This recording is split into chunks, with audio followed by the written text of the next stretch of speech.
Come on, go. Come on, come on, go. I'm waiting for my porno to load. My brain is gonna freaking explode. Now, of course, it's time to hit the road, which means I'll be uncomfortable all day, but that really isn't such a change. If I'm not feeling weird or super strange, my life would be in utter disarray, 'cause freaking out is my okay. Good morning! Time to start. Right next to you. Oh, Good to you. You get a little seat down. How are you? I'm good, how are you? Very good, thank you. Did you enjoy That it? was a bit energetic, wasn't it? It was a bit, yeah. So introduce yourself first and tell me who you play. My name is Scott, and my name's Scott Folan, and I play Jeremy here. He is he's the story is about Jeremy. It's about It's how your story. It's my story. It's about me. And he he goes from being this normal kid, like smack bang in the middle of the pecking order, but he really wants to get to the top, and someone shows him a way that he can, and so he not reluctantly but kind of scarily jumps in two feet first, going, oh my god, this is amazing, and then things start to go wrong and the story unravels. And how similar to you are? Did you just see me? I mean, so similar. Like me. Jeremy is me. What were you like at school? Jeremy. That was Jeremy. Yeah. So I was like, I'd say I was a child actor. Right. The worst kind of actor. So I missed the first 3 months of school at year 7. So I joined a new school, didn't make any friends because I wasn't there, and then came in. I was like, hi guys, I'm in a film, and then made no friends, obviously, because when you come and you go, I'm in a film, everyone goes, okay. And so I was bullied from year 7 to 11, which basically made me want to be like this and want to sing and dance. So thank you, bullies. You've made me who I am. So if you could have taken the pill, would you have done it? Do you think? Oh, no one's ever asked me that. Do you know what? I probably wouldn't have, because I was really good at not accepting peer pressure. My mum was really like, if someone tells you to take drugs, don't take drugs. And so I didn't. And I was like, no, I don't think I would have. I think I would have been really good and been like, no means no. Drugs are bad. Drugs are bad. And this show has been huge. 350 million downloads. It's Did insane. you know it? Had you downloaded it? I hadn't. So I had heard More Than Survive on Shuffle on Spotify, and I thought, that's great. That must just be a standalone song. And saw the artwork, took it in, and then it skipped by to the next song, and I was on the tube or something. So, and every time it would come up and be like, oh, that's that great song with that cool artwork. And then I got this audition, and I recognised that artwork. Went back through my Spotify stuff and went, oh my god, that's that song I loved. I never downloaded it because I'd never found it again when it was on Shuffle, and then obviously listened to it about 75 times and now love it. But it is a phenomenal piece. Like the music is phenomenal. Joe Iconis is iconic. And how's it been working with Stephen? So he directed the Broadway version. Yeah. Has he given you much freedom to change things? Yeah, he is he could. I mean, we do scenes, and he's the best type of directing style, which is we're just going to jump in. I'm not going to do the accent. We're just going to jump. I did enough of it there. We're just going to jump in, and we'll give it a go. And then I'll just jump in, and if I have an idea, I'll have an idea. And if you hate it, he came up to us and he said it to me, and then he went, actually, I should tell the room this. He said, if I ever have an idea and you hate it, tell me, because we won't do it. If you go, no, Stephen, I'm not doing that, we won't do it. And which is the best type of director. If I feel uncomfortable doing something, but I don't want to speak up because the director said it, it'd be rubbish because I don't know how to do it. But if I go, actually, do you know what, I can't do that, he'll go, let's do it a different way. It's just the best. And what's the rest of the cast been like? Have you made some friends? Many. I mean, when you meet a group of people and you're like, friends for life. Yeah. It's one of them.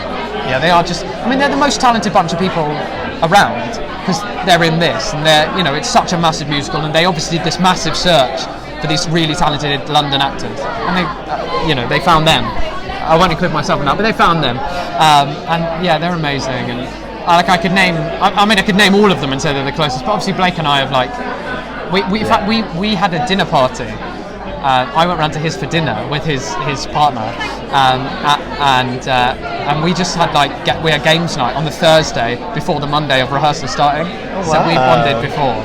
But obviously, like, we'd all linked on social media, and all the fans followed us, and we, yeah. Do you feel apprehensive about the fans coming to see it? Do you feel pressure to live up to what they might expect? Definitely. That last bit, yeah. I don't think I'm apprehensive because I think they're so lovely. Yeah. And they're all of them have. I always say this. I mean, they are speaking to you. They all say like, "Oh my God, you're amazing," and like, I could be rubbish. I mean, they've now seen it, and I hope they would. But before, they were like, "You're going to be amazing." I was like, I could be so bad. I'd like to say I'm not. But they're so lovely, and you know, they're so quickly accepting of this new cast, and they were so in love with that old cast. And we're just a new bunch of people, and they've instantly accepted us. So I'm so excited to meet them and like take pictures and sign whatever they want to sign, because I'm just like, I'm thankful that they made this show what it is, so that I can be in it and do the part I'm doing. Have you performed at the other palace before? Yeah, so it's like my second home. Yeah. I love it. Are you looking forward to getting back there? Oh my God! So I run a night there. Ish. It's like once every 6 months when I can afford the time. It's called An Evening of Emerging Voices. Nice. Because I'm also a singer-songwriter, and I had this relationship with the other palace as an actor, and I thought that the thing I hate about being a singer-songwriter is you can never find gigs, and you have to rely on other people to give you gigs. I was like, I want to be that person who gives people gigs. So all these singer-songwriters I knew who were like, oh my God, can't find gigs. I made a gig night for like emerging artists, and I pay them. We do like a profit share kind of thing. If I make money, they make money. One time I lost like 40 quid, and I was like, guys, I don't know if I can pay you. And they were like, oh my God, don't worry. Like, you lost money. We're not going to make you lose more. So that, like, I love the other palace. They were so lovely about using the space for something slightly different. I can't wait to do something that they like know. Do you know what I mean? Like, musical theatre is their thing. And Kiki, who runs the other palace, was so lovely. Is so lovely, and we're so excited. She was like, "Oh my God, you've been cast!" And I was like, "Yeah!" I've lifted them up. Don't worry about it. For anybody who doesn't know the show, how would you sell it to them? I loved the ones they used on Broadway. So it's Mean Girls meets The Matrix, and a Little Shop of Horrors meets The Matrix. No, Mean Girls meets Dear Evan Hansen, and Little Shop of Horrors meets The Matrix. Because that's what it is. It's this amazing classic musical theatre story. You know, classical musical theatre with this beautiful coming of age story of a kid who just wants to be a better person, which is not a story that I see a lot of people say, oh, it's just a musical for kids and younger people. But it's not, because like, I know for a fact, I'm just going to call out one person in my life, my dad would watch this musical and be like, oh my God, I remember he went through something at like 52 or whatever he is. Old man, that's what it is. He went through that like coming of age again, of becoming a better person. He is a musical theatre composer himself, and as an artist, you never really grow up, do you? So he became what he saw as a better person, and an exact story of what Jeremy went through. He had help, and when he needed it, and it was like one of them. It's just such a beautiful story, but with that sci-fi twist that makes people go, oh, this is different. This isn't like all other musicals on Broadway. This is like something else. So come and see it, because it's amazing. It's kind of spooky, and it's beautiful. It's a beautiful story about a boy who just wants to be loved. There you go. I'm sure they're going to love you. I hope so. I so hope so. Amazing. Thank you so much. Oh, great. Oh my God, I'm going to rip this up. There we go. Amazing. Thank you. Thank you So very much. No, you're amazing. The star. Never gonna be the cool guy. I'm more the one who's left out of all the characters at school. I am not the one who the story's about. Why can't someone just help me out and teach me how to thrive? Help me to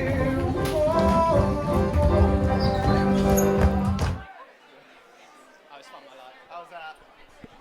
Straight on the spot. I'm knackered. I won't lie to you. Are you ready? Yeah. Scotty boy, how are you feeling? Knackered. So tired. I'm so, but I'm like elated. Like really, I'm so happy.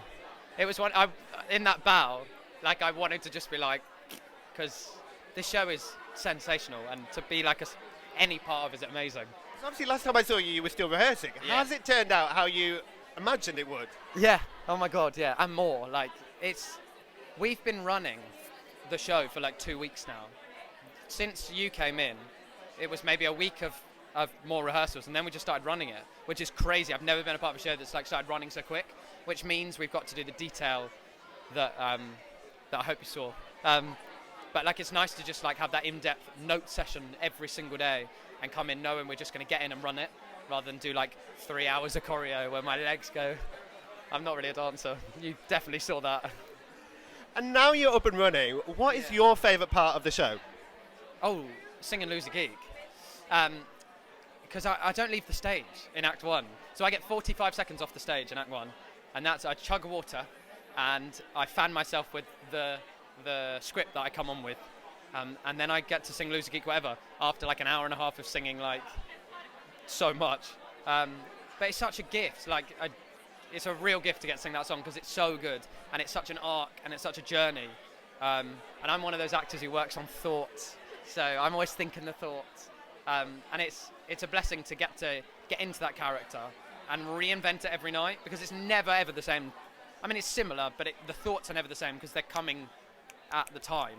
So the song's going to be different every night. So I'd like to think it's worth coming more than once, because Lose a Gig Whatever is going to be different every night, I'll tell you that. And if your script would manifest, what do you think it would manifest as? I actually thought about this. Lewis Capaldi. Yeah, because I'm in love with him, and I think he's so funny. And I think if he told me to do something, I'd just do it instantly, like with no question. Whether it was like totally evil or just funny, I'd just do it, because he's so talented and so funny. Amazing. Perfect. Thank you very much. Thank well you so done much. again.